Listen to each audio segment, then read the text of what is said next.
हजारों ख्वाहिशें ऐसी हैं कि हर ख्वाहिश पे मेरा दम निकले।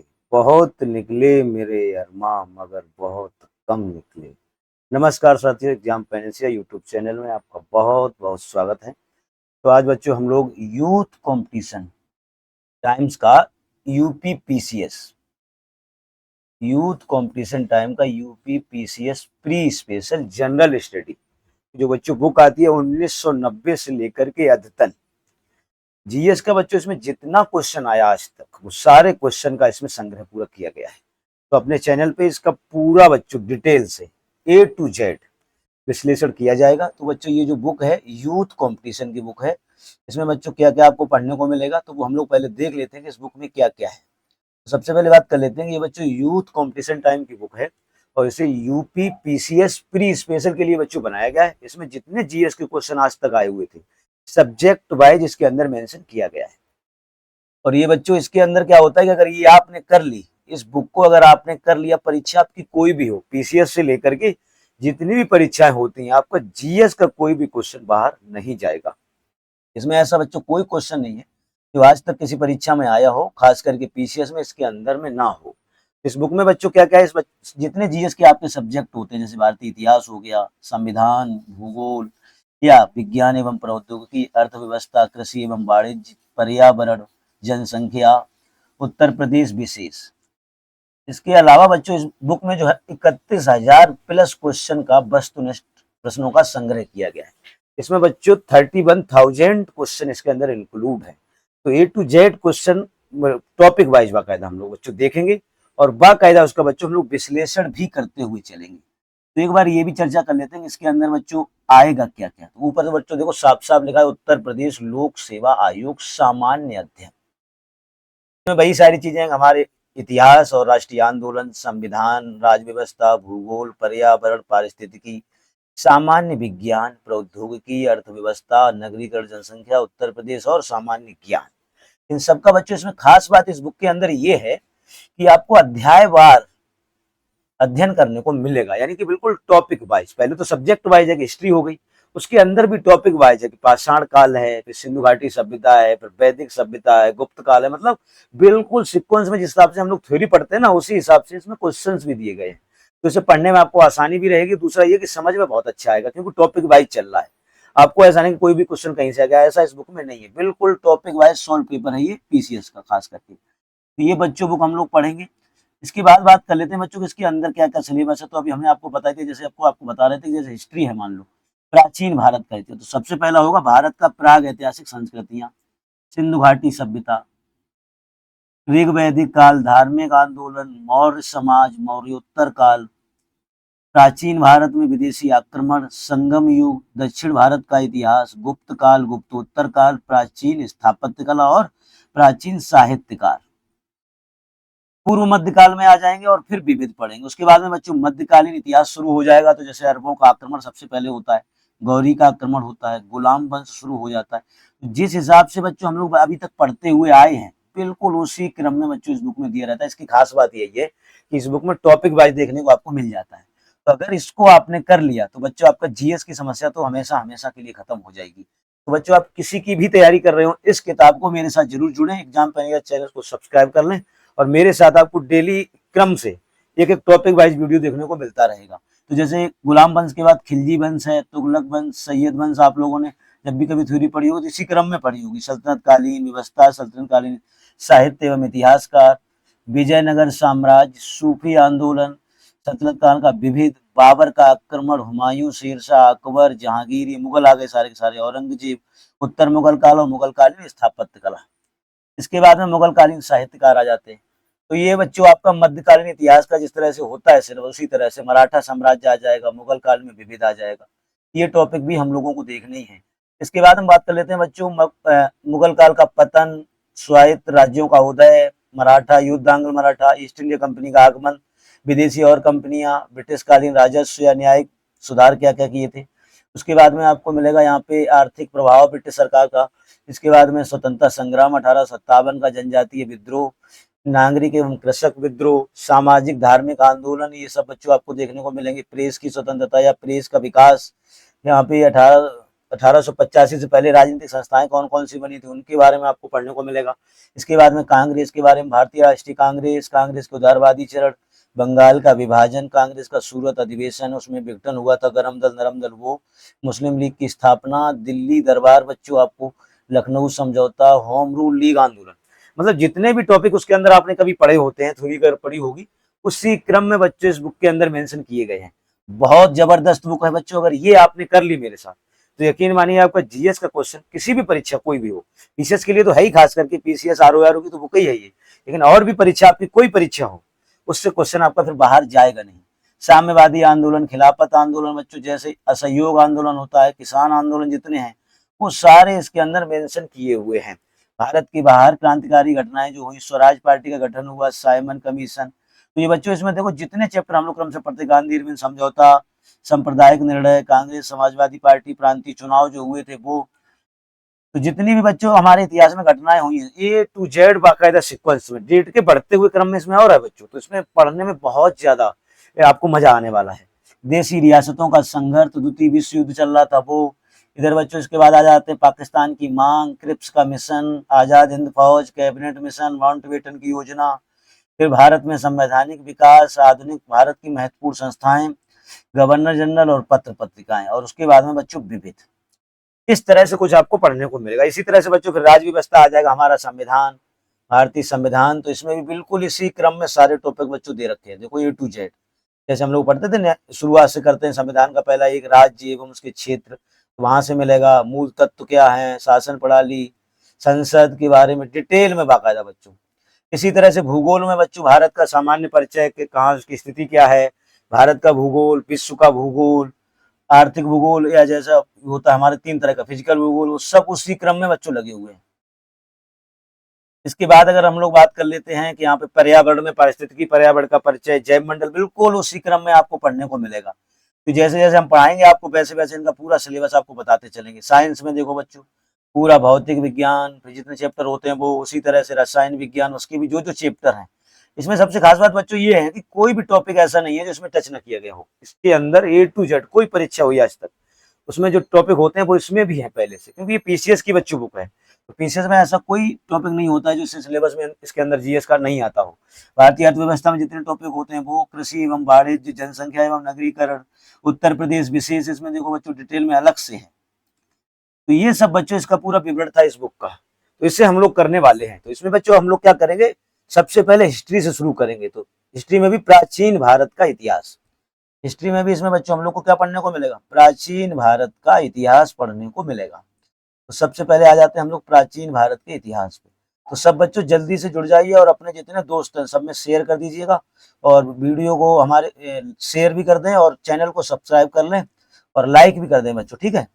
इससे क्या होता है, हम लोगों को मोटिवेशन मिलता है। तो ये हम लोग पूरी बुक बच्चों करने वाले हैं, शुरू करेंगे बिल्कुल अंत पृष्ठ पे। इसमें टोटल बच्चों 1168 पेज हैं, तो बिल्कुल लास्ट तक पूरी बुक पढ़ने वाले हैं हम लोग, इसमें कुछ भी छोड़ेंगे नहीं। बस सब लोग जल्दी से जुड़ते रहिए और अपने दोस्तों में एक बार शेयर भी कर देना बच्चों पढ़ने के बाद। चलिए अब देखते हैं, सीधा हम लोग आ जाते हैं इतिहास में।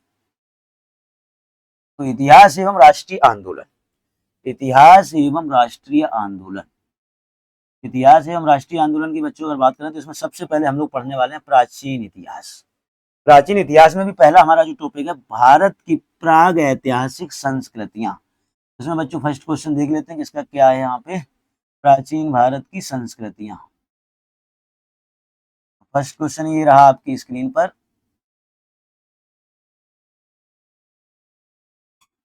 तो ये बच्चों फर्स्ट क्वेश्चन रहा, इसे हम थोड़ा सा आपके लिए बड़ा कर दें ताकि आपको देखने में आसानी हो, ठीक से दिखाई दे जाए।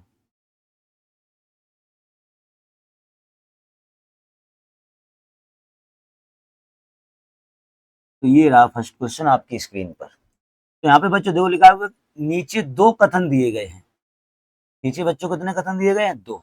एक का अभिकथन ए और दूसरे का कारण आर कहा गया है, यानी एक को अभिकथन और दूसरे को कारण कहा गया है। अब कथन क्या है बच्चों, विंध्य क्षेत्र के पाषाण युगीन लोगों ने नूतन भूतकाल के अंत में गंगा घाटी में प्रवचन किया। कहने का मतलब ये है कि विंध्य क्षेत्र में जो पाषाण काल के लोग रहते थे उन्होंने आगे आने वाले समय में, भूतकाल के आने से समय में गंगा वाली घाटी की तरफ बढ़ना शुरू कर दिया था। दूसरा कारण इसका दिया गया, जलवायु परिवर्तन के कारण इस काल में शुष्कता का चरण था, यानी कि जलवायु परिवर्तन हुआ इसके कारण वहां पे सूखा पड़ गया था। तो वहां पे बच्चों नीचे जो दिए गए हैं, यहाँ पे सबसे पहले ये ऑप्शन में लिखा है कि ए और आर दोनों सही है, आर ए की सही व्याख्या करता है। ए आर दोनों सही है परंतु आर ए की सही व्याख्या नहीं करता है। ए सही है परंतु आर सही नहीं है, या ए सही नहीं है और आर सही है। तो इसका बच्चों राइट आंसर हो जाएगा ए वाला, दोनों सही है और आर ए की सही व्याख्या करता है। तो बच्चों इसके बारे में थोड़ा सा डिटेल में देख लेते हैं। यहाँ पे बच्चों देखो लिखा हुआ है साफ साफ कि बिंद चित्र के पाषाण युग उन लोगों के अंत में गंगा घाटी में प्रवचन किया था क्योंकि जलवायु का परिवर्तन हुआ था। तो बच्चों दोनों बातें सही होगी, जलवायु परिवर्तन के कारण ही इन लोगों ने वहां से अपना जो पलायन करना शुरू कर दिया था। नेक्स्ट क्वेश्चन देख लेते हैं बच्चों, क्वेश्चन नंबर सेकंड। ये आ गया क्वेश्चन नंबर सेकंड आपकी स्क्रीन। देखिए बच्चों क्वेश्चन नंबर सेकंड क्या है।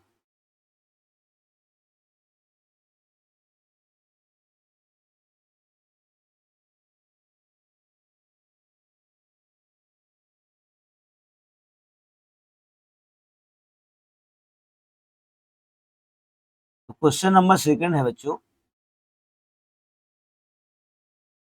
सही कालक्रम में व्यवस्थित कीजिए। सही कालक्रम में व्यवस्थित करना है। पटपरा जमाव, खेतौनी जमाव, बाघोर जमाव और सिंघावल जमाव। तो ये बच्चों को जमाव मिले हो उसमें तुम्हें लगाना है सही क्रम में। तो इसका बच्चों राइट आंसर हो जाएगा बी वाला।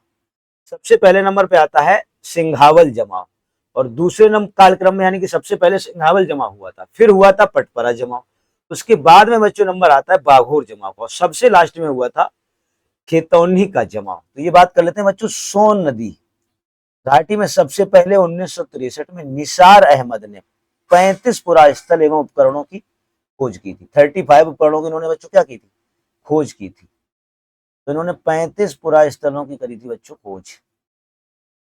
तो ये बात कर लेते हैं। इसके बाद गोवर्धन राय शर्मा थे कोई एक, उन्होंने क्या करा था 1975 में से 77 ईस्वी तक बर्क विश्वविद्यालय की जेडी क्लार्क के साथ मिलकर के विस्तृत सर्वेक्षण किया इन्होंने, लगभग 300 स्थल खोजे। तो ये बच्चों पूछा जाता है कि सबसे पहले अगर बात कर लेते हैं निसार अहमद ने कितने स्थल खोजे थे, 35। दूसरी बात कर लेते हैं गोवर्धन राय और जेडी क्लार्क, इन लोगों ने 300 स्थलों की खोज की थी।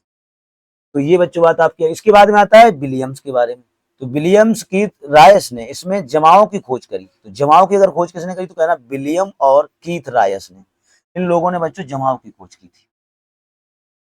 इसके बाद में बच्चों जमाव कैसे कैसे मिले, तो यहाँ पे यही इंपॉर्टेंट बात है कि सबसे पहले सिंघावल जमाव मिला था, उसके बाद में पटपरा जमाव मिला था, उसके बाद में बाघोर जमाव और लास्ट में मिला था खेतौनी जमाव। ये बात आपको ध्यान में रखनी पड़ेगी, यही इनका क्रम है बच्चों, ध्यान रखना है। आपको आते हैं question number next, question number third बेटा। जैसे हम लोग आएंगे बच्चों क्वेश्चन नंबर थर्ड पे, तो ये आपको यहाँ पे देखने को मिल जाएगा। क्वेश्चन नंबर थर्ड में बच्चों कहा गया है,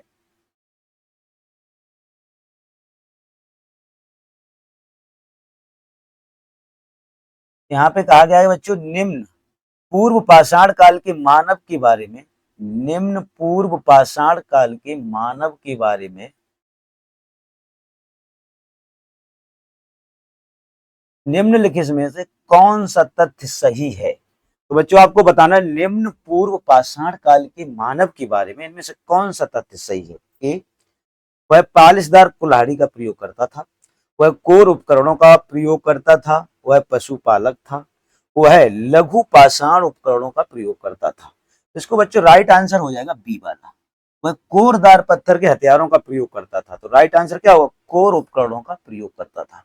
यही बात बच्चों नीचे भी लिखी हुई है, निम्न पुरा पाषाण काल के लोग जो होते थे वो यही करते थे कि वहां पे जो इनके हथियार होते थे वो कोरदार होते थे। कैसे हथियार होते थे, कोरदार। तो यहाँ पे लिखा हुआ हुई बच्चों की पाषाण कालीन सभ्यता का विकास हिमयुग और प्लीस्टोसीन काल में हुआ था। भारत में मानव मुख्य उद्योग लघु पाषाण उपकरण यानी कि छोटे छोटे पत्थर के उपकरण जिन्हें कोर उपकरण भी कहते हैं, शल्क उपकरण तथा हस्त कुठार तक सीमित थे। यानी कि शल्क उपकरण या हाथ से कुठार जो कुल्हाड़ी इस तरह से कहते हैं वो इनके मुख्य उपकरण थे। ये उपकरण बने किसके थे, क्वार्टज या स्फटिक के ये उपकरण बने हुआ करते थे। ये क्वेश्चन में बच्चों इंपॉर्टेंट बात है, पूछा जाएगा कि इनके उपकरण किस पत्थर से बने हुआ करते थे। ये बने होते थे बच्चों क्वार्टज और स्फटिक के बने हुआ करते थे। ये पाषाण उपकरण सर्वप्रथम सोहन घाटी में पाए गए। तो पत्थर के उपकरण बच्चों सबसे पहले कहाँ मिले? सोहन घाटी में। इसीलिए इसे बच्चों सोहन संस्कृति के नाम से भी जाना जाता है। क्या जानते हैं इसे? सोहन संस्कृति के नाम से जाना जाता है या पुकारा जाता है।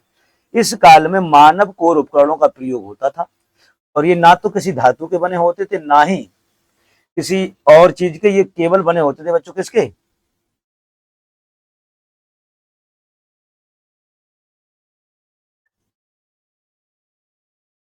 और ना ही पशुपालक। बच्चों ये लोग ना पशु पालते थे ना किसी धातु का प्रयोग करते थे, बल्कि जीवन यापन के लिए केवल शिकार पर निर्भर हुआ करते थे। तो ये लोग केवल क्या करते थे? उपकरण के माध्यम से शिकार का पालन किया करते थे। इस काल के प्रमुख स्थल सिंघावल, ये तो बच्चों बताई दिया आपको, सिंघावल है, पटपरा है, बाघोर है, यही प्रमुख है, और खेतौनी है। अब बात कर लेते हैं नेक्स्ट नंबर 4 की। क्वेश्चन नंबर 4 है बच्चों आपका, पूर्व पाषाण कालीन मानव, पूर्व पाषाण कालीन मानव का मुख्य धंधा क्या था? तो एक कृषि, मिट्टी के बर्तन बनाना, पशुपालन करना या शिकार खेलना। तो अभी बताया बच्चों जस्ट हमने कि शिकार खेलना इनका प्रमुख धंधा था। शिकार खेलना ही इनका प्रमुख धंधा था। तो ये लोग क्या करते थे? शिकार करते थे। पहले ही बता चुके। क्वेश्चन नंबर 5 पे आ जाते हैं बच्चों। ये देखो क्वेश्चन बहुत अच्छा क्वेश्चन है बच्चों। निम्न में से किस क्षेत्र में पुरा पाषाण काल, मध्य पाषाण काल और नव पाषाण काल के अवशेष क्रम में पाए गए? तो ये बच्चों किस क्रम में पाए गए? तीनों के, जैसे पुरा पाषाण काल हुआ आपका, या आपका हुआ मध्य पाषाण काल, या आपका होता है नव पाषाण काल। तो तीनों के अवशेष बच्चों किस घाटी में मिले? कश्मीर घाटी, कृष्णा घाटी, बेलन घाटी या गोदावरी घाटी। तो राइट आंसर बच्चों हो जाएगा सी वाला, बेलन घाटी। बेलन घाटी में बच्चों तीनों के यहाँ पे साक्ष्य मिले देखने को। तो बेलन घाटी में बच्चों बहुत इंपॉर्टेंट है क्योंकि उसमें जो है तीनों कालों के क्या मिले देखने को आपको? साक्ष्य। ये बेलन घाटी जो है विंध्य क्षेत्र में पड़ती है। कहाँ पड़ती है बच्चों? विंध्य क्षेत्र में, नर्मदा नदी के किनारे। ये बहुत इंपॉर्टेंट बात है कि कहाँ पड़ती है? विंध्य क्षेत्र में। किस नदी के किनारे है बच्चों ये? तो नर्मदा नदी के किनारे है। तो यहाँ पे पुरा पाषाण काल, नव पाषाण काल और मध्य पाषाण काल तीनों के अवशेष पाए गए। ये बात बच्चों बहुत ही इंपॉर्टेंट है। यहाँ पर शिकारी मानव सभ्यता से लेकर के अन्य उत्पादक मानव सभ्यता के चिन्ह पाए गए। यानी शुरुआत में बच्चों पुरा पाषाण काल में बच्चा शिकार करता था, नव पाषाण काल तक वो खेती करने लगा, पशुपालन करते करते धीरे धीरे आग की खोज भी हो गई थी। तो तीनों के ही यहाँ पे प्रमाण देखने को मिलते हैं। क्वेश्चन नंबर बच्चों 6 की बात कर लेते हैं। भारत में प्राग ऐतिहासिक मानव का प्राचीनतम जीवाश्म निम्नलिखित में से किस स्थान पर मिला? तो सबसे पहले जो मानव जीवाश्म की बात कर लेते हैं कि मानव का प्राचीनतम जीवाश्म तो किस स्थान पर मिला? ऑप्शन बच्चों है यहाँ पे भीमबेटका, हथनौरा, सराय नहर राय और दमदमा। तो इसका बच्चों राइट आंसर हो जाएगा हथनौरा। क्या राइट आंसर होगा बच्चों? हथनौरा। तो सबसे प्राचीनतम साक्ष्य मिला है जीवाश्म का हथनौरा से। अब इसके बारे में बच्चों थोड़ा सा हम लोग देख लेते हैं डिटेल में। जैसे लिखा हुआ है भारतीय पुरातत्व सर्वेक्षण के अरुण शोकनिया, ये इंपॉर्टेंट बात है। कौन है? अरुण सोनकिया। अरुण सोनकिया ने बच्चों क्या किया? 1982 में नर्मदा नदी घाटी के होशंगाबाद जिले में, तो होशंगाबाद जिला जो बच्चा पड़ता है इसके अंदर एक जगह पड़ती है, गांव उसका नाम है हथनौरा। हथनौरा नामक स्थल पर मानव की एक खोपड़ी का जीवाश्म लोग को मिला था। तो मानव की खोपड़ी सबसे पहले कहाँ मिली? नर्मदा नदी के तट पर होशंगाबाद जिले में हथनौरा नामक स्थान पर। और इसे खोजा किसने था? तो अरुण सोनकिया ने। कब की बात है ये बच्चों? ये बात है 1982 की। ये बच्चों इसके अंदर जो व्याख्या दी होती है बहुत इंपॉर्टेंट होती है। यहाँ पे एक पॉइंट जो है बच्चों क्लियर किया जाता है। विद्वानों ने इसे होमो इरेक्टस वर्ग के अंतर्गत रखा है। अन्य इसे विकसित होमोसेपियंस भी बताता है, कोई कोई इसे नर्मदा मैन भी कहते हैं। तो बच्चों बताओ नर्मदा मैन क्यों कहते हैं? क्योंकि कहाँ मिला था? नर्मदा नदी के किनारे। और जो विकसित मानव है उसे होमोसेपियंस तो कहा ही जाता है। होमो इरेक्टस इसलिए कहते हैं वो सीधा चलने लग गया था, तो होमो इरेक्टस भी कहा जाता है। ये तीनों बातें बच्चों, होमो इरेक्टस, होमोसेपियंस या नर्मदा मैन, सब वहां के जो मिला हुआ है कंकाल मानव का, उसी को कहा गया है। कहाँ पे? हथनौरा में। क्वेश्चन नंबर 7 की बात कर लेते हैं बच्चों। तो क्वेश्चन नंबर 7 में कहा गया कि होमो इरेक्टस एक कपाल, कपाल मतलब होता है खोपड़ी, निम्न में से किस स्थल से प्राप्त हुआ था? नर्मदा घाटी में हथनौरा से, नर्मदा घाटी में होशंगाबाद से, नर्मदा और सोन घाटी में बाघोर से, बेलन घाटी में बांस घाट से। तो अभी बताया बच्चों को नर्मदा घाटी के कहाँ से? हथनौरा से। होशंगाबाद जिले में पड़ता है ये अलग बात है, लेकिन नर्मदा घाटी के हथनौरा से ही पहले ये जो है मानव की खोपड़ी प्राप्त हुई थी। तो इसकी डिटेल पहले ही बच्चों हम लोग पता कर चुके हैं। अब करते हैं, चलते हैं नेक्स्ट क्वेश्चन की तरफ। क्वेश्चन नंबर बच्चों हम लोग आ जाते हैं 8 पे। क्वेश्चन नंबर अगर हम लोग 8 की बात करें बच्चों,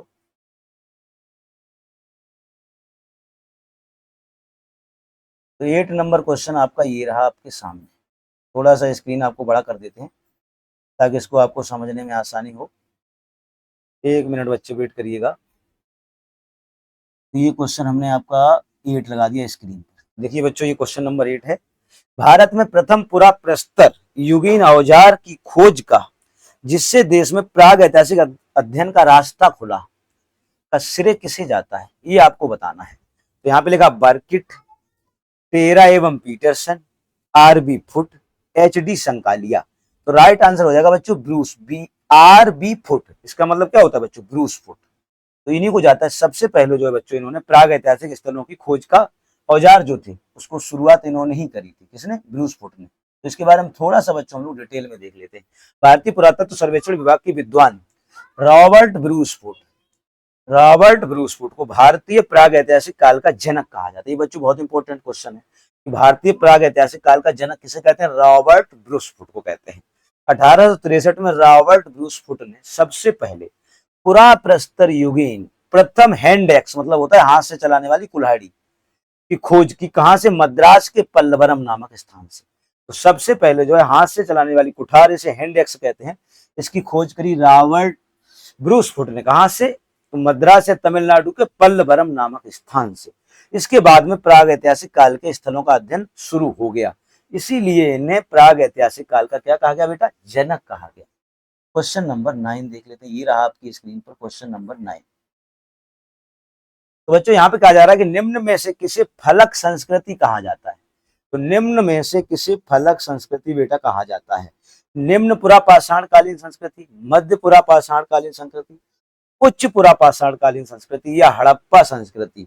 तो ये बच्चों कहा जाता है मध्य पुरा पाषाण कालीन संस्कृति को। फलक संस्कृति बच्चों इसलिए कहा जाता है कि इस समय के जो हथियार थे, यहाँ की इनकी जो कुल्हाड़ी वगैरह थी, वो फलकदार थी। उसमें क्या बना होता था? फलक बना हुआ करता था, एक सतह दिखती थी, उसी से ये बच्चों आघात करके अपनी शिकार बना लिया करते थे।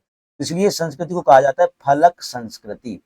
इसके बारे में थोड़ा सा बच्चों डिटेल में देख लेते हैं। विभिन्न भागों से भारत के जो फलक प्रधान पूर्व पाषाण काल के उपकरण मिलते हैं, उन्हें इस काल के मध्य में रखा जाता है। यानी जहां पे फलकदार हथियार मिलते हैं उसे मध्य पाषाण काल में रखा जाता है।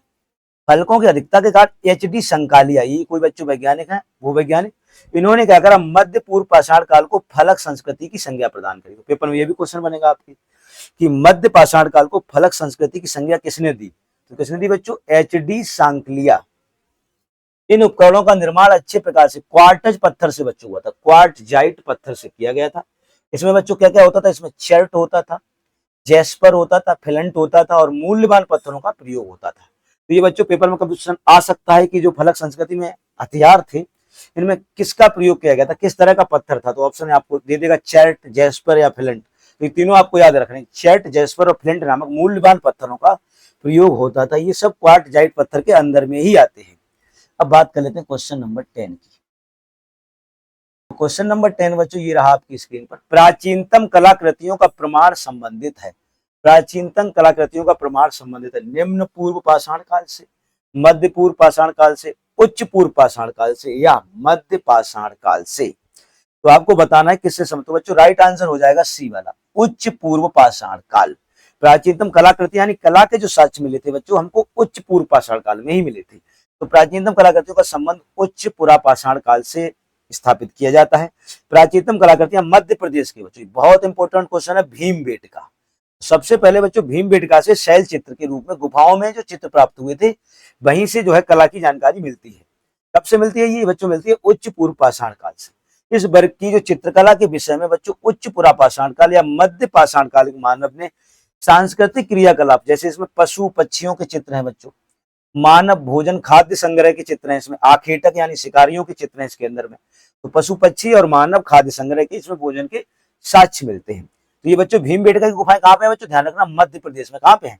मध्य प्रदेश में। यहीं से सबसे पहले शैल चित्र मतलब पत्थर पे बने हुए चित्रों के प्रमाण मिले हम लोगों को। तो ये बच्चों क्वेश्चन बहुत ही बार पूछा जाता है कि भीमबेटका की जो गुफाएं हैं वो कहाँ पड़ती है? तो बता देना मध्य प्रदेश में ये पड़ती है। अब बात कर लेते हैं क्वेश्चन नंबर बच्चों 11 की। क्वेश्चन नंबर 11 है, उच्च पुरा पाषाण काल युगीन हड्डी की बनी मातृ देवी की बच्चों प्रतिमा कहां से प्राप्त हुई? तो हड्डी की बनी मातृ देवी की प्रतिमा गोदावरी घाटी, नर्मदा घाटी, सोन घाटी या बेलन घाटी। तो राइट आंसर हो जाएगा बच्चों बेलन घाटी। ये बेलन घाटी बच्चों कहाँ पड़ती है? उत्तर प्रदेश के मिर्जापुर में पड़ती है। कहाँ पे पड़ती है? मिर्जापुर में पड़ती है। तो आगे देखो बच्चों, समझते हैं यहाँ से। तो उत्तर प्रदेश के इलाहाबाद मिर्जापुर वाला इलाका बच्चों वही इलाका है। तो वहां पे लिखा हुआ है कि जिले की मेजा तहसील में बेलन घाटी के क्षेत्र में एक जगह पड़ती है लौंदा। लौंदा के तृतीय ग्रेवाल के अपरदित जमाव में हड्डी की बनी हुई एक मात्र देवी की प्रतिमा मिली हुई है बच्चों। तो मिर्जापुर से इलाहाबाद तक के इलाके को बच्चों क्या कहा जाता है? यहाँ पे कहा जाता है बेलन घाटी। और यहाँ पे बच्चों होता क्या है कि यहाँ पे एक जगह पड़ती है, उसका नाम है लौंदा। लौंदा से एक मात्र देवी की प्रतिमा मिली हुई है जो कि हड्डी की बनी हुई है। ये बच्चों इसकी खास बात क्या है? हड्डी की बनी हुई है। इसके बाद में उच्च पुरा पाषाण काल में भूतात्विक स्तर के प्राप्त यह एकमात्र मूर्ति, यानी कि उच्च पुरा पाषाण काल में एक ऐसी इकलौती मूर्ति है जो मिली थी हड्डी से बनी हुई। उच्च पुरा पाषाण काल से प्राप्त मात्र देवी की मूर्ति विश्व की सबसे प्राचीनतम अस्थि निर्मित मात्र देवी की मूर्ति है। यानी दुनिया में सबसे पहली हड्डी से बनी हुई मूर्ति अगर कोई है तो मात्र देवी की मूर्ति कहां से जो मिली हुई है? बेलन घाटी के लौंदा नामक स्थान से, उच्च पुरा पाषाण काल में। और कहां पे? अपने भारत के अंदर में। ये बच्चों दुनिया की सबसे प्राचीनतम मूर्ति है जो कि हड्डी से बनी हुई है। क्वेश्चन नंबर बच्चों 12 की बात कर लेते हैं हम लोग। यहाँ पे लिखा हुआ है प्रारंभिक पूर्ण मानव को किस नाम से जाना जाता था? ऑप्शन ए, तो प्रारंभिक पूर्ण मानव की अगर बात कर लें तो यहाँ पे लिखा हुआ है निएंडरथल, क्रो-मैग्नन, ग्रिमाल्डी या मैग्डलिनियन। तो इसका बच्चों राइट आंसर हो जाएगा क्रो-मैग्नॉन। इसका राइट आंसर क्या होगा? बी वाला होगा, क्रो-मैग्नॉन होगा इसका राइट आंसर। अब थोड़ा सा इसके बारे में, इसकी डिटेल की चर्चा कर लेते हैं बच्चों कि इसके अंदर में क्या क्या आपको देखने को मिल सकता है। इसकी डिटेल की अगर हम लोग बात करें तो यहाँ पे बच्चों लिखा हुआ है लगभग 3.5 से 2 करोड़ वर्ष पूर्व से 304 फुट ऊंचा एक कपी का समूह उष्ण कटिबंध के घने जंगलों के बाहर निकल आया, जहां वृक्षों पर रहा करता था। ये वहां पे वृक्षों पर रहता था। लगभग 3.5 करोड़ वर्ष पूर्व की बात है ये बच्चों। 2 करोड़ वर्ष पूर्व यह पूर्वज समूह विभाजन की एक नई शाखा बन गई, यानी कि ये लोग समूह में रहने लग गए। इसे रामा पिथेकस कहा जाता है। इसे क्या कहा जाता है? रामा पिथेकस कहा जाता है। तो जो बच्चों 3.5 करोड़ साल पहले लोग समूह में रहने लग गए थे, वो धीरे धीरे कर करके एक शाखा में विभाजित हो गए और इसे रामा पिथेकस कहते हैं। ये शाखा जंगलों में रहती थी, परंतु धरती पर रहने के लिए अधिक अनुकूल थी। ये धरती पर रह सकती थी लेकिन फिर भी जंगलों में रहती थी। ये महाकपि वर्ग के रूप में विकसित हुई और जिसे खुले घास के मैदान ढूंढना शुरू कर दिया और ये लोग मैदान ढूंढने लगे घास के। इन्हें कहा जाता है ऑस्ट्रेलोपिथेकस। इन्हें क्या कहते हैं? ऑस्ट्रेलोपिथेकस कहा जाता है। ऑस्ट्रेलोपिथेकस मानव का आदि पूर्वज बना। यह अत्यंत नूतन काल में प्रकट हुआ। तो ये अत्यंत नूतन काल में बच्चों क्या हुआ था? प्रकट हुआ था। अब आगे में देख लेते हैं इसका, इसके बाद थोड़ी सी और बच्चों इसकी चर्चा कर लेते हैं।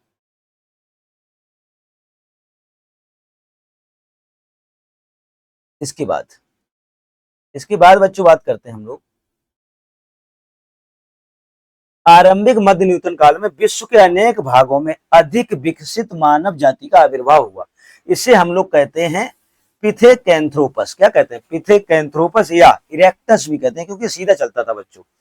निएंडरथल मानव होमो वंश का एक विलुप्त सदस्य है। जर्मनी के निएंडर घाटी, निएंडर की कोई घाटी है बच्चों जर्मनी में, आदि मानव की कुछ हड्डियां मिली हुई हैं, इसलिए इसे निएंडरथल मानव कहा गया।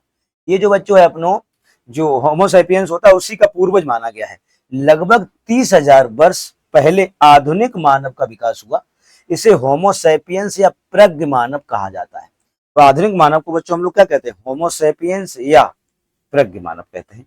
विशिष्ट अनुसंधान नामों से पुकारते हैं, जैसे क्रो-मैग्नॉन, ग्रिमाल्डी या आरिनिग्नियन।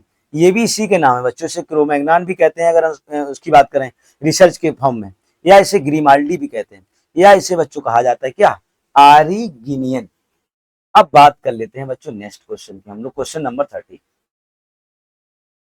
30 नंबर क्वेश्चन आ गया। आप लोग मध्य पाषाण काल में आ गए बच्चों। पूरा पाषाण काल हम लोगों ने क्या कर लिया बच्चों? कंप्लीट कर लिया। क्वेश्चन नंबर 30 तो यहाँ पे बच्चों लिखा हुआ है मध्य पाषाण कालीन स्थलों को भौगोलिक दृष्टि से पश्चिम से पूर्व के क्रम में व्यवस्थित करें। यहाँ पे बच्चों पहला स्थान लिखा हुआ है पेंसरा, लेखैया, वीरभान और लास्ट में लिखा हुआ है बच्चों महदहा। तो इनमें से बताना है कि पश्चिम से पूर्व, सबसे पश्चिम में कौन पड़ेगा, पूर्व में कौन पड़ेगा, उस व्यवस्था से आपको व्यवस्थित करना है। तो सबसे पश्चिम में कौन पड़ेगा, पूर्व में कौन पड़ेगा, इस तरह से। तो यहाँ पे बच्चों राइट आंसर हो जाएगा सी वाला। राइट आंसर बच्चों क्या हो जाएगा? सी वाला हो जाएगा। अब सी वाले में सबसे नंबर पे आता है चौथा वाला, सबसे पहले पड़ेगा। सबसे पहले कौन सा पड़ेगा बच्चों? चौथा वाला, क्योंकि ये जो पड़ता है मैदा, ये अपने पड़ता है यूपी में। कहाँ पड़ता है बच्चों? यूपी में पड़ता है। तो मैदहा बच्चों यूपी के प्रतापगढ़ जिले में पड़ता है। दूसरी बात कर लेते हैं हम लोग लेखैया, ये भी उसके बाद यूपी में मिर्जापुर में पड़ता है, यूपी के प्रतापगढ़ में पड़ता है। कहाँ पे पड़ता है बच्चों? प्रतापगढ़ में तो पड़ता है मैदमा, और ये पड़ता है यूपी के मिर्जापुर में। उसके बाद बात करते हैं बच्चों पेंसरा की। पेंसरा की अगर हम लोग बात करें तो ये बिहार में पड़ता है। कहाँ पड़ता है? बिहार में। और वीरभानपुर पड़ता है बच्चों पश्चिम बंगाल में। वीरभानपुर कहाँ पड़ता है? पश्चिम बंगाल में। तो आपको इंडिया का मैप तो पता ही होगा, सबसे पहले यूपी पड़ेगा, यूपी में भी सबसे पहले क्या पड़ेगा बच्चों? आपको पता होगा प्रतापगढ़ पड़ेगा, फिर मिर्जापुर पड़ेगा, उसके बाद में बिहार पड़ेगा, और लास्ट में पूरब में सबसे क्या पड़ेगा? पश्चिम बंगाल। तो इसके अकॉर्डिंग हमारा जो राइट आंसर हो जाएगा वो सी वाला हो जाएगा। तो सबसे पहले अपने यूपी के इलाके दोनों, फिर उसके बाद में बिहार का, और लास्ट में पश्चिम बंगाल का। इस क्रम में बढ़ते हुए हम लोग जाएंगे। क्वेश्चन नंबर 14 की बात कर लेते हैं। निम्नलिखित में से किस भारतीय पुरातत्ववेत्ता ने पहली बार भीमबेटका गुफा को देखा और उसके शैल चित्रों को, प्रयाग ऐतिहासिक महत्व को खोजा? तो यहाँ पे लिखा हुआ बच्चों Bandhu Swarup Vats, H D Sankalia, B S Bakadkar और बी एन मिश्रा। तो इसका बच्चों राइट आंसर हो जाएगा बी एस बाकड़कर। ये क्वेश्चन बच्चों बहुत ही बार पूछा जा चुका है कि भीमबेटका की गुफाओं की खोज किसने करी। तो इनका नाम है बच्चों बी एस बाकड़कर। अब बच्चों इनके बारे में थोड़ा सा जान लेते हैं, कैसे कैसे कब इन्होंने खोजा। तो बच्चों बात है 1957 की। पुरातत्विक थे बी एस बाकड़कर। इन्होंने विश्व प्रसिद्ध भीमबेटका की गुफा शैल चित्रों को खोजा। तो भीमबेटका के शैल चित्रों को यहाँ से खोजा। यहाँ से संपूर्ण प्राग ऐतिहासिक काल की मानव आवास के साक्ष्य मिल गए कि मानव कहाँ रहता था, गुफाओं में। इसके साक्ष्य बच्चों यहीं से सबसे पहले मिल गए। यहाँ से प्राप्त लगभग 700 गुफा चित्र बच्चों टोटल मिले। यहाँ एक दो गुफा नहीं है, 700 गुफाएं हैं। इसमें से 475 शैल चित्र देखे गए, यानी कि 475 के ऊपर पत्थर में दीवार पे चित्र बने हुए। यहाँ पे यहाँ चित्रों का निर्माण उच्च पूर्व पाषाण काल में आरंभ हुआ था, लेकिन सर्वाधिक संख्या में मध्य पाषाण काल में चित्र मिलते हैं। और भारत के भीमबेटका शिलाश्रय से ही सर्वाधिक चित्र प्राप्त हुए, यानी कि भीमबेटका से सबसे ज्यादा चित्र भारत में यहीं से मिले हुए हैं। भीमबेटका के अतिरिक्त मिर्जापुर, पंचमढ़ी और सुंदरगढ़ से भी कुछ शैलचित्र देखने को मिले हैं। पेपर में क्वेश्चन आ जाएगा कि बताओ भीमबेटका के अलावा कहाँ कहाँ से शैलचित्र देखने को मिलते हैं। तो वो अपना मिर्जापुर है, पंचमढ़ी है और सुंदरगढ़ है। यहाँ से भी बच्चों देखने को मिल जाते हैं। क्वेश्चन नंबर बात कर लेते हैं हम लोग 15 की। तो यहाँ पे लिखा हुआ उत्खनित प्रमाणों के अनुसार पशुपालन का आरंभ कब हुआ? तो पशुपालन का बच्चों आरंभ कब हुआ, ये क्वेश्चन आपसे पूछा गया। और ये कोई नया क्वेश्चन नहीं, परीक्षा में देखो बच्चों भर भर के आया। 2006, 8, फिर 6 में आया, दूसरा बीईओ में 2018 में। तो इतना इंपॉर्टेंट क्वेश्चन यहाँ पे लिखा हुआ निचले पूर्व पाषाण काल, मध्य पूर्व पाषाण काल, ऊपरी पूर्व पाषाण काल और मध्य पाषाण काल। तो राइट आंसर बच्चों हो जाएगा डी वाला। मध्य पाषाण काल में बच्चों मानव ने पशुपालन शुरू कर दिया था। और पशुपालन में बात करें तो सबसे पहले कुत्ते को अपने साथ इंसान ने रखना शुरू कर दिया था। इसके बाद बच्चों यहाँ पे थोड़ा सा देख लेते डिटेल यहाँ की। यहाँ पे लिखा हुआ प्राप्त पुरातात्विक साक्ष्यों के अनुसार पशुपालन का आरंभ मध्य पाषाण काल में हुआ। यहाँ में मध्य पाषाण काल के पशुपालन के साक्ष्य मध्य प्रदेश में बच्चों जगह पड़ती है आदमगढ़, और राजस्थान में जगह पड़ती है बागौर। यहाँ से प्राप्त हुए इनके अवशेष मध्य पाषाण काल में 10,000 से 6,000 ईसा पूर्व के आसपास माना जाता है। अगर मध्य पाषाण काल का समय पूछे तो 10,000 ईसा पूर्व से लेकर के 6,000 ईसा पूर्व में इसका समय रहा है। यहाँ पे छोटे छोटे उपकरणों का, लघु उपकरणों का प्रयोग किया जाता था। इसकी काल की विशेषता है। तो याद रखना बच्चों पशुपालन के साथ आदमगढ़ मध्य प्रदेश और बागौर राजस्थान से देखने को मिल जाते हैं। क्वेश्चन नंबर 16 की बात कर लेते हैं। मध्य पाषाण काल के संदर्भ में वन्य धान का प्रमाण कहाँ से मिला? यानी कि वन्य धान के प्रमाण कहाँ से मिले? चौपानी मांडू, सराय नहर्रा, लेखैया या लंगनाच। तो राइट आंसर हो जाएगा बच्चों चौपानी मांडू। क्या हो जाएगा? सबसे पहले जो मध्य पाषाण काल में धान्य मतलब होता है खाद्य पदार्थ, चावल, इसके साक्ष्य कहाँ से मिले? चौपानी मांडू से। बात करते हैं मध्य पाषाण काल में वन्य धान के प्रमाण चौपानी मांडू। ये चौपानी मांडू बच्चों जो है अपने प्रयागराज जिले में पड़ता है। यूपी के प्रयागराज जिले के मेजा नामक तहसील के पास कहीं पे पड़ता हुआ है। किस नदी किनारे? बेलन नदी के किनारे। बेलन नदी के बाएं तट पर ये स्थित है। इसकी खोज का श्रेय जो बच्चों जाता है वो 1967 में बी डी मिश्रा को जाता है। यानी कि इस स्थल की खोज करी है चौपानी मांडू की 1967 में बी डी मिश्रा नामक वैज्ञानिक ने। चलिए अब आगे बात कर लेते हैं हम लोग बच्चों। अब क्वेश्चन नंबर नेक्स्ट, तो ये रहा आपकी स्क्रीन पर क्वेश्चन नंबर 17। 17 नंबर क्वेश्चन ये आपकी आपकी आपकी स्क्रीन पर। इसे बच्चों हम स्क्रीन पर फिट कर लेते हैं, तो आप लोग इसे पढ़िए और बताइए इसका राइट आंसर क्या हो सकता है। तो ये क्वेश्चन नंबर 14 ये रहा आपकी स्क्रीन पर। यहाँ पे लिखा हुआ बच्चों सराय नहरा और मैदहा संबंधित है। आपको ये बताना है कि सराय नहरा और मैदा किससे संबंधित है। विंध्य क्षेत्र की नव पाषाणिक संस्कृति से, विंध्य क्षेत्र की मध्य पाषाणिक संस्कृति से, गंगा घाटी की मध्य पाषाण कालीन संस्कृति से, या गंगा घाटी की नव पाषाणिक संस्कृति से। तो ये बच्चों सराय नहरा और मैदा ये किससे संबंधित है, गंगा घाटी की मध्य पाषाण कालीन संस्कृति से, मध्यकालीन संस्कृति से। किससे, गंगा घाटी की।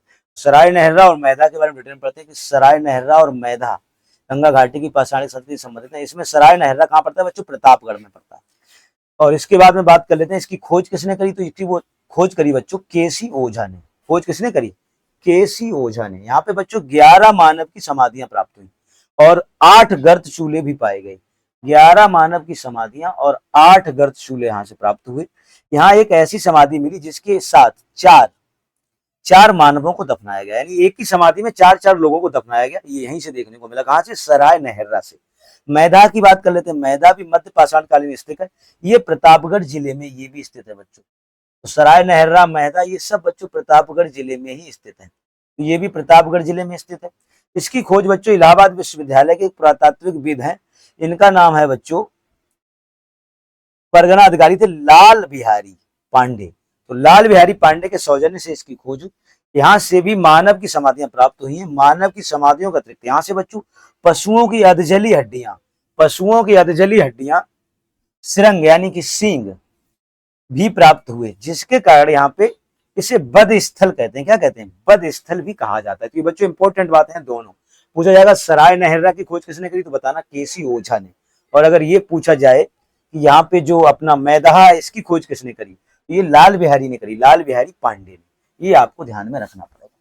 क्वेश्चन नंबर 18, क्वेश्चन नंबर 18 की अगर बच्चों हम लोग बात कर लेते हैं, तो क्वेश्चन नंबर 18 है बच्चों, निम्नलिखित में से किस मध्य पाषाण कालीन स्थल से हड्डी के बने आभूषण प्राप्त हुए। बहुत इंपॉर्टेंट क्वेश्चन है ये बच्चों। हड्डी के बने आभूषण कहां से प्राप्त हुए, बागौर, बाघोर, बीरवानपुर और मैदहा। तो राइट आंसर हो जाएगा बच्चों डी वाला, मैदहा। मैदहा अभी बताया ही हम लोगों ने, क्या कहां पड़ता है, प्रतापगढ़ में। तो डी ऑप्शन सही हो जाएगा। तो मैदहा से बच्चों क्या हुआ, यहाँ पे हड्डी के बने हुए आभूषण प्राप्त हो गए। उत्तर प्रदेश के ऊपरी गंगा घाटी के क्षेत्र में मध्य पाषाण कालीन उपकरण अत्यंत समृद्ध है, यानी कि बहुत सारे उपकरण यहाँ से मिले। यहाँ पे जो इसमें मैदहा जो क्षेत्र है, सराय नहरा, दमदमा महत्वपूर्ण है। मैदमा में बच्चों क्या हुआ कि सींग से बने हुए उपकरण प्राप्त हुए और आभूषण प्राप्त हुए, सराय नहरा की तुलना में अधिक है यहाँ पे। तो सराय नहरा से भी मिले, लेकिन आभूषण जो है यहाँ से ज्यादा प्राप्त हुए। सींग या श्रृंग के उपकरण, बाड़ाग्र भी बच्चों यहाँ पे मिला हुआ है, भेदक, खुरचनी मिली हुई बच्चों, एक आरी मिली हुई, रुखानी है और चाकू भी इसमें शामिल है बच्चों। श्रृंग के आभूषणों में कुंडल बच्चों यहाँ पे मिले हुए हैं। मुद्रिकाएं बच्चों यहाँ से उल्लेखनीय है। मैदा में बलुआ पत्थर से बने सिल, यानी बलुआ पत्थर से बने सिल या लोड़ा जिसमें हम लोग नमक मिर्च पीसते हैं, वो मिला हुआ है यहाँ पे। स्तंभ गर्त के भी साक्ष्य बच्चों यहाँ से प्राप्त हुए। सिल लोड़ा की प्राप्ति से ये इंगित होता है कि संभवतः जंगली घास के दाने को पीस करके भोज्य पदार्थ के रूप में ये लोग उपयोग में लिया करते होंगे। पूरा पुष्प पराग के विश्लेषण से हरे भरे घास के मैदान के यहाँ पे संकेत भी मिलते हैं, यानी यहाँ पे घास आस भी खूब रहती होगी। तो यहाँ पे हरे भरे मैदान बच्चों पाए जाते थे। अब बात कर लेते हैं 19 नंबर की, क्वेश्चन नंबर 19। तो आज बच्चों पूरा पाषाण काल देख लेंगे, कल वैदिक कल सिंधु घाटी सभ्यता के बारे में देखा जाएगा। एक ही कब्र से 3 मानव कंकाल निकले बच्चों। बताओ एक कब्र से 3 मानव कंकाल कहाँ से निकले, सराय नहरा, दमदमा, मैदहा या लंगनाच। तो राइट आंसर हो जाएगा बच्चों दमदमा। राइट आंसर क्या होगा, बी वाला, दमदमा। दमदमा बच्चों जो है मध्य पाषाणिक पुरास्थल उत्तर प्रदेश के, ये भी बच्चों प्रतापगढ़ जिले में स्थित है।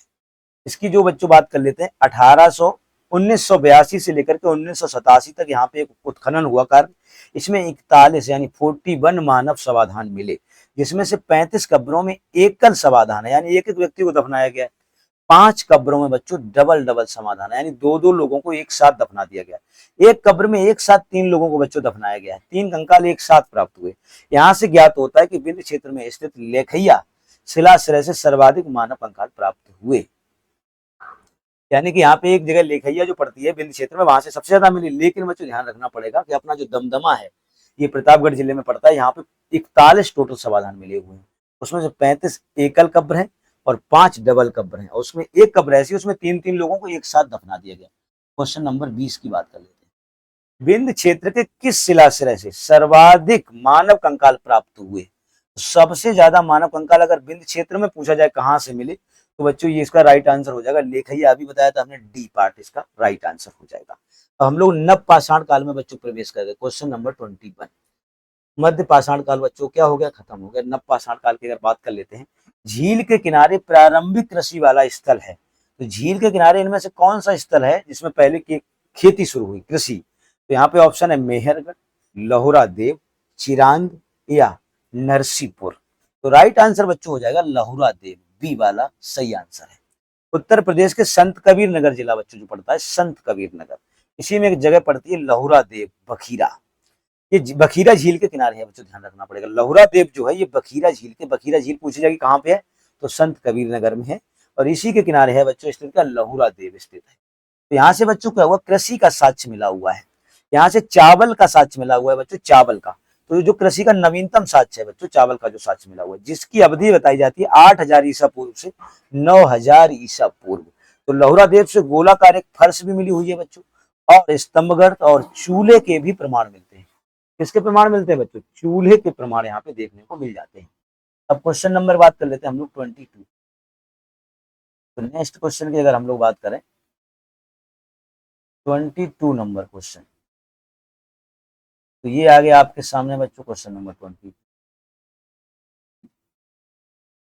क्वेश्चन नंबर जो 22 है बेटा, ये सामने आपकी स्क्रीन पर, थोड़ा इसे बड़ा कर देते हैं ताकि आपको देखने में आसानी हो।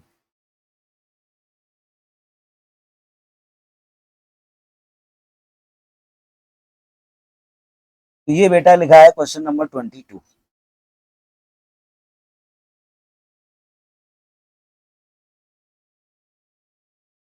तो एक मिनट बच्चों, इसे क्वेश्चन को हम एडजस्ट कर लें ताकि आपको दिखने में आसानी हो। तो ये रहा क्वेश्चन नंबर 22।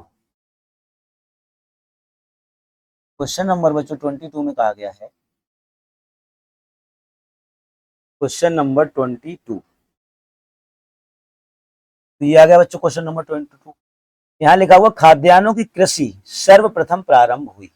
खाद्यान्नों की कृषि सर्वप्रथम कहाँ प्रारंभ हुई? नवपाषाण काल में, मध्य पाषाण काल में, पुरापाषाण काल में, या प्रोटो ऐतिहासिक काल में? तो राइट आंसर हो जाएगा बच्चों ए वाला, नवपाषाण काल में खेती के साक्ष्य मिलते हैं, यहाँ से कृषि प्रारंभ हो गई थी। वैश्विक संदर्भ में अगर बात करें तो नवपाषाण काल युग में 9000 ईसा पूर्व में प्रारंभ होता है, परंतु भारत में नवपाषाण कालीन सभ्यता का प्रारंभ ईसा पूर्व 4000 के लगभग है। बलूचिस्तान की जगह पड़ती है बच्चों मेहरगढ़, पाकिस्तान में पड़ता है बलूचिस्तान में। एक ऐसी प्राचीन बस्ती है पाकिस्तान में मिली है जिसका समय 7000 ईसा पूर्व बताया जाता है। नवपाषाण काल अवस्था का आधारभूत तत्व खाद्य उत्पादन, पशुओं को पालतू बनाने की जानकारी यहाँ पे मिलती है बच्चों, जिसका तकनीकी आधार पाषाण उपकरण है। नवपाषाण काल की प्रथम और प्रमुख उपलब्धि खाद्य उत्पादन यानी कृषि कार्य माना जाता है। इसका इन लोगों ने आविष्कार कर लिया था बच्चों। ये पशुओं के साथ उपयोग की जानकारी मिलती है, और स्थिर ग्राम्य जीवन का विकास हो गया था, यानी ये लोग अपने समूह में गांव में रहने लगे थे, स्थिर थे, इधर उधर नहीं भटकते थे। कृषि के आविष्कार के साथ बर्तनों की आवश्यकता महसूस हुई है, जिसके कारण कुंभकारी यानी इसी नवपाषाण काल में बच्चों इन लोगों ने, कुम्हार जो चाक चलाता है वो, उसका आविष्कार इन्होंने कर लिया था, और कुंभकारी से ये लोग मिट्टी के बर्तन भी बना लिया करते थे। ये सारी चीजें नवपाषाण काल में मिलती हैं आपको। कृषि की बात कर लें, पहिए का आविष्कार कर लें, पशुपालन तो तेजी से हो ही गया था इनका, गांव में स्थिर जीवन होने लग गया था। क्वेश्चन नंबर बात करते हैं 23 की। राख के टीले किस क्षेत्र की नवपाषाणिक संस्कृति से संबंधित है? पूर्वी भारत, दक्षिण भारत, उत्तरी विंध्य भारत, कश्मीर घाटी। तो राख के टीले बताना है बच्चों किससे संबंधित है, किस क्षेत्र से? तो राइट आंसर हो जाएगा बच्चों बी वाला, दक्षिण भारत। राख का टीला हमने बताया था आपको शंकन कुल्लू से मिला हुआ है, तो शंकन कुल्लू कहाँ पड़ता है? दक्षिण भारत में। तो दक्षिण भारत की बात कर लेते हैं आगे, यहाँ पे समझते हैं कि कहाँ पे है और कैसे। तो ये बच्चे बात करते हैं कि दक्षिण भारत में स्थिर ग्राम्य जीवन की आधार रेखा नवपाषाण कालीन संस्कृति से प्राप्त होती है। खेती की फसलों में बाजरा बच्चों फसल होती, चना के अवशेष भी मिले हुए हैं। मवेशी में बात करें बच्चों तो भेड़ बकरियों के विस्तृत साक्ष्य मिले हुए हैं यहाँ से। अन्य पशुओं की हड्डियां मिली हुई हैं, जिसमें अर्थव्यवस्था में पालतू पशुओं के महत्व का संकेत मिलता है। इस संस्कृति के लोग अपने मवेशियों को संभवतः प्रत्येक वर्ष की किसी कालावधि में अपने घरों के बाहर बांध देते थे। जिस जगह के मवेशी रखे जाते थे उसमें लकड़ी के डंडे की बाड़ गाड़ दी जाती थी। इस बाड़ के भीतर जो गोबर एकत्रित होता था उसे प्रतिवर्ष बाड़ के डंडों के साथ ही जला दिया जाता था। तो ये बच्चे जो अपना गोबर इकट्ठा करते थे जानवरों का, उसे जो है लकड़ी के डंडे जो लगाते थे चारों तरफ से बाल बनाते थे, उसी के साथ हर साल अंत में जला दिया करते थे। जलाने का कार्य संभवतः पोंगल पर्व के आसपास किया जाता था। जो पोंगल पर्व होता है दक्षिण भारत में आज भी होता है, उसी के समय माना जाता है, जो कि मकर संक्रांति के समय में पड़ता है। प्रतिवर्ष इस प्रक्रिया की लगातार पुनरावृत्ति का परिणाम हुआ कि जिस जगह पर होली जलाई जाती थी वहां पर राख का एक टीला बन गया। तो जहां पे ये आग लगाई जाती थी बच्चों, वहां पे एक राख का बहुत बड़ा टीला मिला हुआ है। ये टीला जो बच्चों है भस्म का टीला इसे कहा जाता है। भस्म माने भी क्या होती है बच्चों, राख ही होती है। तो ऐसा ही राख का एक ढेर कर्नाटक के बच्चों बात कर लेते हैं तो पिकलीहल और संकन कुल्लू से प्राप्त हुआ है। तो पिकलीहल और संकन कुल्लू से प्रमाण मिला कि लोग आग का भयानक रूप से प्रयोग करते थे। बहुत बड़ा राख का एक टीला मिला हुआ है बच्चों, कहां से, पिकलीहल एवं संकन कुल्लू। कहां पड़ते हैं ये, कर्नाटक में। क्वेश्चन नंबर 24 आ गया आपकी स्क्रीन पर। नवपाषाण कालीन गर्त निवासों के अवशेष कहां से मिले, बुर्जहोम या गुफकराल, कुचई या महगड़ा। इनमें से आपको बताना है कि नवपाषाण कालीन गर्त निवास के कहां से मिले हुए प्रमाण। तो राइट आंसर बच्चों हो जाएगा इसका डी वाला, 1 और 2, यानी कि बुर्जहोम और गुफकराल, इन दोनों से बच्चों गर्त निवास के प्रमाण हम लोग को देखने को मिले हैं। उत्तरी भारत में नवपाषाण काल के अवशेषों जैसे जम्मू कश्मीर प्रदेश में झेलम नदी की घाटी में स्थित विभिन्न पुरास्थलों से प्राप्त हुए, यानी कि झेलम नदी के किनारे बुर्जहोम जगह जो पड़ती है और क्या पड़ती है, गुफकराल। इसके उत्खनन में गर्त निवास मिले। गर्त माने होता है जमीन में बच्चों गड्ढा खोद करके एक गुफा टाइप की बना लेना, उसे गर्त निवास कहते हैं। उसी में लोग रहते थे, इसके अवशेष यहाँ से प्राप्त हुए।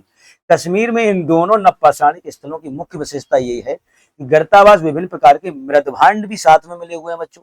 पत्थर और हड्डियों के साथ साथ औजार बच्चे भी यहाँ पे सूक्ष्म पाषाणकालीन उपकरणों का पूर्णता अभाव यहाँ पे देखा गया है। यहाँ पे छोटे उपकरण बच्चों नहीं मिले हुए हैं, लेकिन यहाँ पे बच्चों बात करते हैं तो गर्तावास तो मिला ही मिला हुआ है, विभिन्न प्रकार के मृदभांड भी मिले हुए हैं। और बात कर लेते हैं बच्चों बुर्जहोम की खोज कब हुई, तो बच्चों ये हुई 1935 में। इसने करी तो डी टेरा और पीटरसन ने इसको खोजा था 1935 में। मानव समाधानों में कुत्ते के दफनाने के साक्ष्य भी बच्चों कहां से मिले, बुर्जहोम से मिले। तो इससे पता चलता है कि मानव का पालतू पशु कुत्ता शुरुआत में रहा होगा, क्योंकि उसके समाधान में कुत्ता निकला हुआ है। अब बात कर लेते हैं बच्चों, इधर कुत्ते का कंकाल वहां से निकला था इसलिए पता चल गया। मानव समाधानों में कुत्ते दफनाए गए थे। तो यहाँ पे लिखा बच्चों गुफकराल में, बुर्जहोम में, यहाँ पे लिखा है मारतंड में या मेहरगढ़ में। तो अभी बच्चों यहाँ पे बताया बुर्जहोम में एक मानव के साथ कुत्ते का कंकाल मिला हुआ है, तो राइट आंसर हो जाएगा बी पर। अब आ जाते हैं क्वेश्चन नंबर नेक्स्ट पे। तो नेक्स्ट क्वेश्चन की अगर हम लोग बात करें बच्चों तो क्वेश्चन नंबर आ गया हम लोग का 26 नंबर। निम्न में से किस स्थान पर नवपाषाण स्तर पर गेहूं एवं जौ की खेती के सर्वप्रथम प्रमाण मिले। ये क्वेश्चन बच्चों बहुत इंपॉर्टेंट है। गेहूं और जौ के प्रथम प्रमाण कहां से मिले, रंगपुर, लोथल, मेहरगढ़ या कोल्ढीवा। तो राइट आंसर बच्चों हो जाएगा Mehrgarh, C is the right answer. Mehrgarh में बच्चों इसके साक्ष्य मिले हुए हैं। तो पढ़ लेते हैं इसके बारे में थोड़ा डिटेल में। सिंध और बलूचिस्तान की सीमा पर, यानी कि पाकिस्तान में पड़ता है मेहरगढ़, ध्यान रखना मेहरगढ़ कहाँ पड़ता है, पाकिस्तान में पड़ता है। इसके बारे में अगर डिटेल की जानकारी करें तो सिंध और बलूचिस्तान के इलाके में पड़ता है। सिंध और बलूचिस्तान के इलाके में सीमा पर एक कच्ची का मैदान बेलन घाटी के किनारे मेहरगढ़ नामक स्थल पर कृषि का पहला स्पष्ट साक्ष्य बच्चों प्राप्त हुआ। इस स्थल पर उत्खनन 1974 ईस्वी में से प्रारंभ किया गया और इसे जो बच्चों है यहाँ पे 7000 साल ईसा पूर्व पुराने आसपास कृषि जन्य गेहूं और जौ के साक्ष्य बच्चों यहाँ पर प्राप्त हुए। मेहरगढ़ से पाषाण संस्कृति से लेकर के हड़प्पा सभ्यता तक के सांस्कृतिक अवशेष प्राप्त हुए, यानी यहाँ से हड़प्पा के अवशेष भी मिले और पाषाण कालीन के तो मिले ही मिले। और यहाँ पे नवीनतम शोधों के अनुसार भारतीय उपमहाद्वीप में कृषि का प्राचीनतम साक्ष्य उत्तर प्रदेश के संत कबीर नगर जिले में स्थित लहुरा देव से प्राप्त हुआ। जैसे वैश्विक स्तर पर अगर पूछेगा तो पाकिस्तान का मेहरगढ़, लेकिन अगर बात करें कि अपना यहाँ पे भारत में अगर कहाँ मिला तो बताना पड़ेगा संत कबीर नगर का लहुरा देव है। यहाँ से भी बच्चों चावल के साक्ष्य मिले, जो कि प्राचीनतम चावल के साक्ष्य, ये 9000 से लेके 8000 ईसा पूर्व मध्य के चावल के साक्ष्य हैं बच्चों। मेहरगढ़ लोहरा देव दोनों अगर ऑप्शन में हो तो बच्चों आपको लोहरा देव उचित लगे। लोहरा देव में प्राचीनतम साक्ष्य, ये 9,000 8,000 पुराने हैं, वो 7,000 ही पुराने हैं, कौन से, मेहरगढ़ वाले। तो दोनों अगर ऑप्शन में आते हैं तो आपको लोहरा देव पे पहले सेलेक्ट करना होगा। क्वेश्चन नंबर 27 की बात कर लेते हैं। भारत में व्यवस्थित कृषि का प्राचीनतम प्रमाण कहां से प्राप्त हुआ? मेहरगढ़ से, कालीबंगा, लोथल या कोट दीजी। अब भारत में पूछे कहां मिला तो बच्चों क्या बताओगे? मेहरगढ़। राइट आंसर क्या हो जाएगा? मेहरगढ़ हो जाएगा। तो अभी बताया ही बताया बच्चों, तो मेहरगढ़ से प्राप्त हुआ। मेहरगढ़ उस समय बच्चों बात करते हैं, भारत पाकिस्तान जो है अभी अलग हुआ है ना, उस समय तो भारत से ही था। निम्न में से किस एक पुरा स्तर से पाषाण संस्कृति से लेकर के हड़प्पा संस्कृति तक के सांस्कृतिक अवशेष कहां प्राप्त हुए? आमरी में, मेहरगढ़ में, कोट दीजी में या कालीबंगा में? तो अभी बताया बच्चों, मेहरगढ़ में मिले, हड़प्पा काल के भी यहाँ से मिले और यहाँ से पाषाण काल के भी साक्ष्य प्राप्त हुए। इसके बाद बात कर लेते हैं 29 नंबर क्वेश्चन। उस स्थल का नाम बताइए जहां से प्राचीनतम स्थायी जीवन के प्रमाण मिले। ये बच्चों इंपॉर्टेंट क्वेश्चन है। प्राचीनतम और स्थायी जीवन के प्रमाण कहां से मिले? धौलावीरा, किले गुल मोहम्मद, कालीबंगा या मेहरगढ़? तो बच्चों अभी बताया मेहरगढ़ से ही मिले प्राचीनतम साक्ष्य सबसे ज्यादा। तो मेहरगढ़ की बात बताई दी आपको। मेहरगढ़ से बच्चों क्या क्या मिला? मानव के जीवन के स्थायी साक्ष्य यहाँ से मिलते हैं। ये बस्ती पाकिस्तान में स्थित है, बलूचिस्तान प्रांत में है जो, तो अभी पहले ही बता चुके हैं। कृषि करने लोगों के स्थायी निवास हेतु कच्चे घरों के साक्ष्य बच्चों यहाँ से प्राप्त हुए। तो यहाँ पे कच्चे घर मिले, इससे पता चलता है कि लोग स्थिर रहते थे और कच्चे घर बना करके उसी के अंदर वो रहा करते थे। मेहरगढ़ से ही भारतीय उपमहाद्वीप में पालतू भैंस का साक्ष्य भी बच्चों यहीं से मिला। पेपर में क्वेश्चन पूछ लेगा पालतू भैंस का साक्ष्य बच्चों कहाँ से प्राप्त हुआ? तो ये पालतू भैंस का साक्ष्य भी मेहरगढ़ से ही प्राप्त हुआ। क्वेश्चन नंबर 30 की बात करते हैं बच्चों। भारतीय उपमहाद्वीप में पालतू भैंस का प्राचीनतम साक्ष्य बच्चों कहाँ से मिला? तो भैंस का साक्ष्य आपको बताना है कि कहाँ से प्राप्त हुआ। धौलावीरा, मेहरगढ़, मोहनजोदड़ो या राखीगढ़ी? तो राइट आंसर अभी बच्चों आपको मिल ही चुका है कि मेहरगढ़ से ही भैंस के साक्ष्य मिले, तो राइट आंसर भी हो जाएगा। मानव द्वारा सर्वप्रथम उपयुक्त अनाज कौन सा था? यानी कि मानव ने सर्वप्रथम प्रयुक्त अनाज कौन सा किया था, यानी सबसे पहले किस अनाज का प्रयोग किया मानव ने, ऐसे समझ सकते हो। तो गेहूं, चावल, जौ या बाजरा? तो मानव ने सबसे पहले बच्चों अगर बात करते हैं किसका प्रयोग किया, तो सबसे पहले बात करते हैं जौ का। सबसे पहले जौ की फसल को बच्चों इन लोगों ने उगाया था। तो यहाँ पे लिखा मानव द्वारा सर्वप्रथम जौ का प्रयोग किया गया। नवपाषाण सभ्यता के प्रारंभ में मेसोपोटामिया क्षेत्र में जौ का खाद्यान्न के रूप में प्रयोग किया गया था, जिसका प्रमाण 7वीं सदी ईसा पूर्व में देखने को मिलता है। तो सबसे पहले मानव द्वारा प्रयुक्त अगर अनाज पूछा जाए तो बच्चों आपको जौ ही लगाना पड़ेगा। अब आ जाते हैं हम लोग बच्चों ताम्र पाषाण काल में। नव पाषाण काल भी खत्म हो गया। तो तीनों पाषाण काल बच्चों हमने क्रमबद्ध देखे। निम्न पाषाण, वो सबसे पहले क्या देखा, पुरा पाषाण काल, मध्य पाषाण काल और नव पाषाण काल। अब हम लोग आ गए बच्चों ताम्र पाषाण काल पे। तो यहाँ पे लिखा हुआ ताम्राश्म काल में महाराष्ट्र के लोग मृतकों के शरीर को फर्श के नीचे किस तरह रखकर दफनाते थे? उत्तर से दक्षिण की ओर, पूरब से पश्चिम की ओर, दक्षिण से उत्तर की ओर या पश्चिम से पूरब की ओर? तो राइट आंसर हो जाएगा ए वाला बच्चों। ये लोग दफनाते थे उत्तर से दक्षिण की ओर, नॉर्थ टू साउथ। तो इनके दफनाने की डायरेक्शन बच्चों पेपर में आपसे पूछी जा सकती है। तो महाराष्ट्र के एरिया वाले इलाके में ताम्रपाषाण कालीन में लोग जो दफनाए जाते थे उनका जो क्रम होता था वो उत्तर से दक्षिण होता था।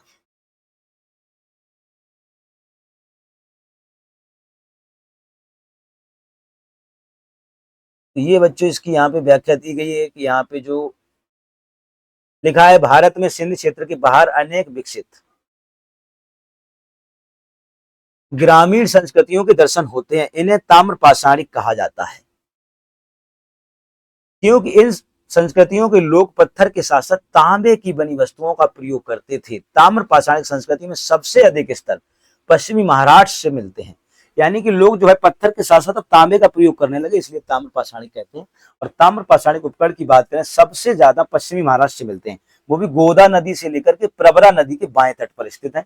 एक जेरवो यहाँ पे बताते हैं कि प्रतिनिधि स्थल है, इसे जेरवो संस्कृति भी कहते हैं। तो यहाँ पे जोरवो प्रतिनिधि संस्कृति है, इसलिए इसे जोरवो संस्कृति कहने लगे। इसकी सामान्य तिथि जो है ना 1400 से 1000 ईसा पूर्व के बीच में मानी जाती है। यहाँ का प्रमुख विशेषता यह है कि यहाँ पे बहुत सारे समाधान कलश में किए गए हैं, यानी कि समाधान कलश के अंदर मिले हुए हैं। ये कलश घरों के फर्श के नीचे उत्तर से दक्षिण की दिशा में रखे गए हैं। यानी कि यहाँ पे कलश निकले मिट्टी के घड़े टाइप के, उनके अंदर क्या हुआ कि घड़े जो है घरों में जमीन के अंदर गड़े हुए हैं उत्तर के दक्षिण की दिशा में। तो यहाँ पे ध्यान रखना पड़ेगा, सबसे महाराष्ट्र में ये साक्ष्य मिले हुए तांबे के। गोदावरी और प्रवरा नदी के किनारे यहाँ पे जगह पड़ती है जोरबो। तो जोरबे नामक जगह जो है यहीं पे ये प्रतिनिधि स्थल है, यहीं पे निकले हुए क्या घड़े निकले हुए, उनमें समाधान किया गया है, यानी कि राख रखी है उनके अंदर अपने पूर्वजों की। अब बात कर लेते हैं 33 नंबर क्वेश्चन। नौदा टोली किस राज्य में स्थित है? बहुत इंपॉर्टेंट है बच्चों ये नौदा टोली। गुजरात, महाराष्ट्र, छत्तीसगढ़ या मध्य प्रदेश? तो नौदा टोली की अगर बात करें तो बच्चों एमपी में पड़ता है। कहाँ पड़ता है? नौदा टोली अपने मध्य प्रदेश में पड़ता है। नौदा टोली के बारे में अगर थोड़ा डिटेल में देखना चाहें तो ये देखो बच्चों, लिखा नौदा टोली मध्य प्रदेश में स्थित है। ताम्र पाषाणी मालवा संस्कृति का एक स्थल है। तो मालवा बच्चों एमपी में पड़ता है। एमपी पंजाब से वाला इलाका, राजस्थान वाला मालवा कहलाता है। इसका उत्खनन एच.डी. संकालिया ने बच्चों 1957 से 1959 में करवाया था। यह मालवा की ताम्र पाषाणिक संस्कृति का प्रतिनिधि स्थल का सबसे बड़ा केंद्र है बच्चों। कौन? नौदा टोली।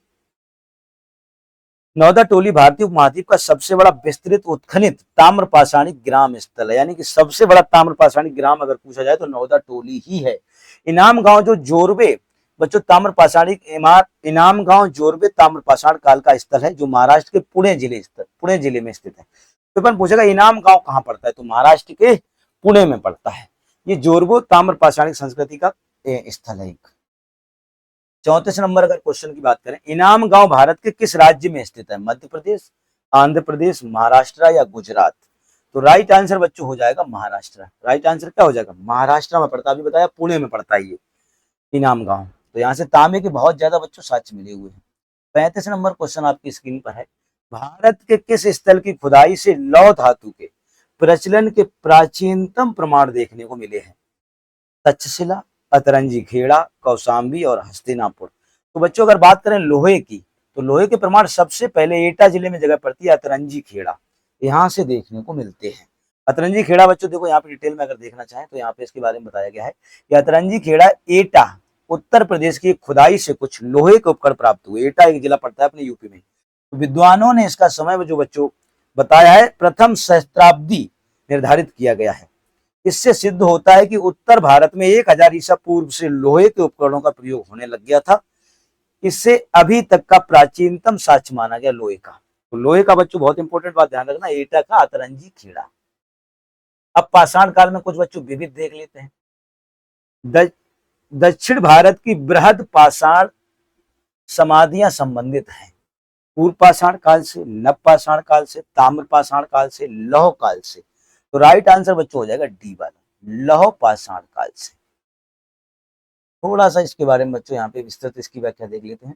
दक्षिण भारत में पाषाण युग के बाद दक्कन के पठार तथा सुदूर प्रायद्वीप में महापाषाण संस्कृति का उदय हुआ। यह संस्कृति एक हद तक भारत के पूर्वी, मध्य तथा उत्तर पश्चिमी क्षेत्रों में पाई जाती है, किंतु दक्षिणी भारत के संदर्भ में इसका विशेष महत्व है। महापाषाणिक संस्कृति की ऐतिहासिक दो विशेषताएं, नंबर 1 लौह युग के अविरल रूप में जुड़ा होना, यानी यहाँ से लोहे के प्रमाण मिले हुए। दूसरा नंबर 2 है काले लाल मृदभांड, यहाँ पे काले और लाल रंग के मृदभांड मिले हुए हैं। ज्ञातव्य हो कि दक्षिण भारत की बृहद पाषाणिक समाधियां की पहचान मृतकों को दफनाने के स्थान के रूप में किया गया है। तो दक्षिण भारत में बच्चों मृतकों को दफनाने के रूप में पहचान की, लेकिन अपने इधर बात कर लेते हैं तो यहाँ पे दो चीजें मैन है, एक तो लोहे के प्रमाण, दूसरा मिला है काले लाल मृदभांड। अब बात कर लेते हैं आगे, क्वेश्चन नंबर 37। इसमें बच्चों लिखा हुआ है गैरिक मृदभांड पात्र का नामकरण हुआ। तो गैरिक मृदभांड का नामकरण कहां से हुआ बच्चों? हस्तिनापुर से, अहिछत्र से, नोह में या लाल किले में? तो इनका बच्चों बात करते हैं, गेरू वर्णिक जो मृदभांड होते हैं हस्तिनापुर से। अपने हस्तिनापुर से इनकी पहली खोज जो बच्चों हुई 1949 में। पश्चिमी उत्तर प्रदेश के बिसौली यानी बदायूं तथा राजपुरम सु बिजनौर में पड़ता है नामक स्थलों से एक बीबी लाल नामक बच्चों व्यक्ति हुए, इन्होंने इनको खोजा था। हस्तिनापुर के उत्खनन में इनका नामकरण हुआ। तो हस्तिनापुर में जब खुदाई हुई तो इसका नामकरण कर दिया गया। उत्खनन के आधार पर इनका जो समय बताएगा वो 2650 से 1180 ईसा पूर्व निर्धारित किया गया है। तो हस्तिनापुर बहुत इंपॉर्टेंट है बच्चों, ध्यान रखना। हस्तिनापुर जो है आपका बहुत ही ज्यादा इंपॉर्टेंट। अब नेक्स्ट क्वेश्चन देख लेते हैं, 38 नंबर क्वेश्चन। यहाँ पे बच्चों 38 नंबर क्वेश्चन में दिया गया है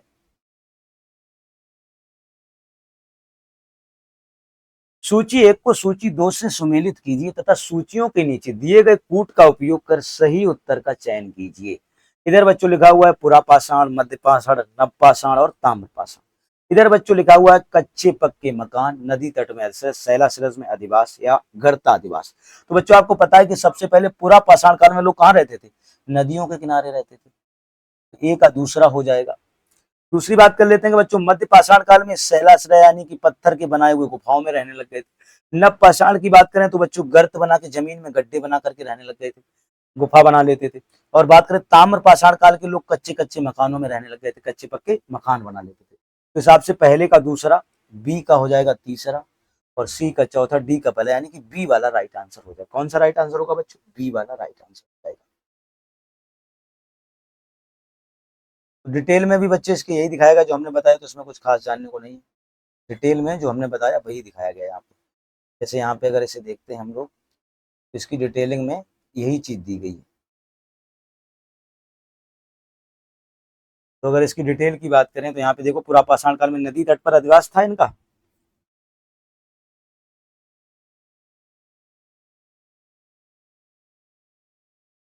और मध्य पाषाण काल में शैलाश्रय में हो गया। नव पाषाण की बात करें तो गर्त में हो गया। और ताम्र पाषाण काल में कच्चे पक्के मकानों में ये लोग रहने लग गए। क्वेश्चन नंबर 39 की बात कर लेते हैं। निम्नलिखित में से कौन सा सही सुमेलित नहीं है? कायता कर्नाटक में पड़ता है, चिरांद बिहार में, पांडुराजार ढिबी बंगाल में पड़ता है, और दहमाबाद महाराष्ट्र में। तो गलत बच्चों हो जाएगा ए वाला। कायथ जो होता है ये कर्नाटक में नहीं पड़ता है, ये एमपी के बच्चों उज्जैन जिले में पड़ता है। एमपी के कहाँ पड़ता है? उज्जैन में पड़ता है, इसीलिए ये राइट आंसर हो गया ए वाला। बाकी के सब बिल्कुल सही बच्चों यहाँ पे दिए गए। अब बात कर लेते हैं नेक्स्ट क्वेश्चन नंबर 40 की। 40 नंबर क्वेश्चन में बच्चों पूछा गया है, इसमें भी मैच कराना है। 2 कॉलम दिएगा, उनको आपको मैच कराना है।